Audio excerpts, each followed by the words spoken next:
Bijan, you're a physicist and you're a Christian, and I'm glad that you're here today because you can help maybe address parents and students who are involved in homeschooling when it comes to issues involving science. And you are particularly suited for this question because you have actually educated your kids at home, is that right? That's right. Have been involved in teaching other homeschooled kids science. So tell us a little bit about that experience. Yeah, we some years ago now, because our children are mostly grown, decided we were going to try out homeschooling. And by and large, you know, it has its challenges, but by and large, we're very glad that we did it. But I certainly, you know, had to. There are certain parts of it where you really had to figure out how you're going to do some things that you normally would send off the kids to be taken care of. And so one of them is, of course, you know, how do you do science? Now, in our home, you know, I am a physicist. My wife studied zoology, so we had things mostly covered in the science area. But we also found ourselves in a community of Christian homeschoolers in various cities that we've lived, each case where, you know, that may not be the training of the parents. And then the question is, you know, what do you do? And often what parents do is you can get either a curriculum that basically is very much carries all the load, or you can do cooperatives, and the cooperatives often include people who have had some science training who can do those.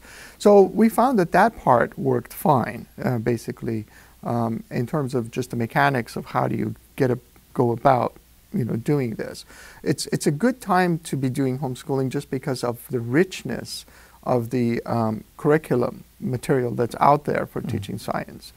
In my case, you know, also what I did, which was a little bit more than average, was I taught a physics course for high school students, and we really went all out. We had very fancy experiments, and was a lot of fun to do it. So we did that I did that, I think, 2 different years in the past 10 years. Now, what are some maybe concepts or principles that you could communicate to parents and to students in general about science faith issues, particularly in a homeschool environment? Yeah, one thing is that I guess we have to be careful about is that in a typical case, you hear about your faith at home and at church. You hear about science sometimes through the media, sometimes through documentaries. Sometimes, if you're not homeschooling, you're in public school. You hear it at the public school, of course.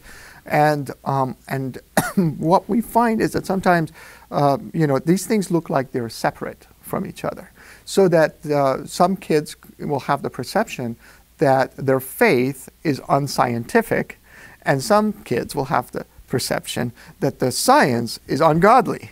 You know, that they're either one, you know, one doesn't match the criteria of the other. And of course, as Christians, what we have to remember is that God is the God of all truth, that is all one coherent understanding, so that the interpretation is something we have to be careful, but the description of science, we can really pretty much use the description as it comes, most of the times without too much trouble. It is important to have a proper foundation, as philosophical and theological foundation for the way you do science. But homeschoolers can do that. So definitely do not avoid science.